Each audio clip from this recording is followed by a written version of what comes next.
Memang benar, ini perkaranya sudah di SP2 Lidik ya. Tapi ingat, SP2 Lidik itu tidak mempunyai kekuatan hukum apapun gitu.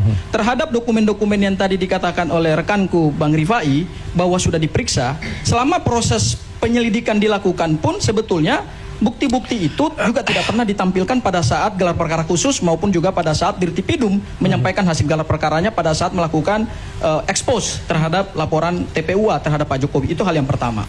Hal yang kedua, kalau kita bicara tahapan penyelidikan yang dihentikan oleh Bareskrim Polri, mohon maaf nih, penyelidikan yang dilakukan oleh Bareskrim Polri itu juga unprocedural KUHAP. Kenapa saya sebut unprocedural KUHAP?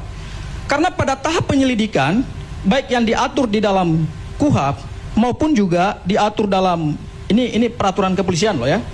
Perpol nomor 6 tahun 2019 tentang penyidikan tindak pidana itu banyak sekali kewenangan-kewenangan yang justru dilakukan oleh penyidik itu melampaui batas kewenangannya gitu. Misalnya gini, apakah pada tahap penyelidikan itu memang penyidik boleh melakukan instrumen uji forensik? Tidak boleh. Kenapa tidak boleh? Ini ada dasar hukumnya, yaitu Perpol nomor 10 tahun 2009 tentang penggunaan laboratorium forensik.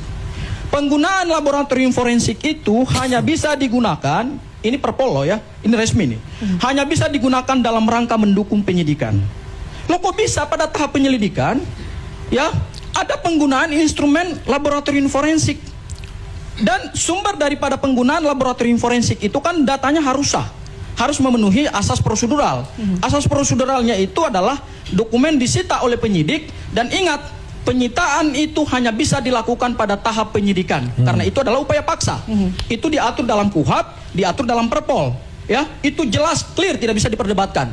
Pertanyaan kita, kenapa kemudian penyidik Bareskrim Polri pada saat menanggapi laporan dari TPUA langsung masuk kepada penggunaan instrumen laboratorium forensik? Itu cacat prosedural.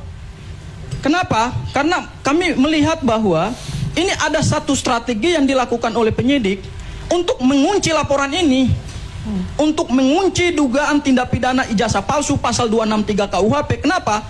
Karena kalau dinaikkan pada tahap penyidikan kemudian dihentikan, maka bisa dilakukan pra-peradilan. Tetapi pada saat dihentikan pada level penyelidikan, ya apa yang bisa dilakukan oleh pelapor? Tidak ada upaya hukum apapun.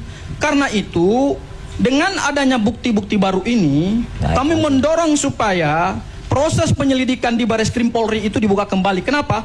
Karena penyelidikan itu tidak menghasilkan kekuatan hukum apapun. Itu perlu dicatat.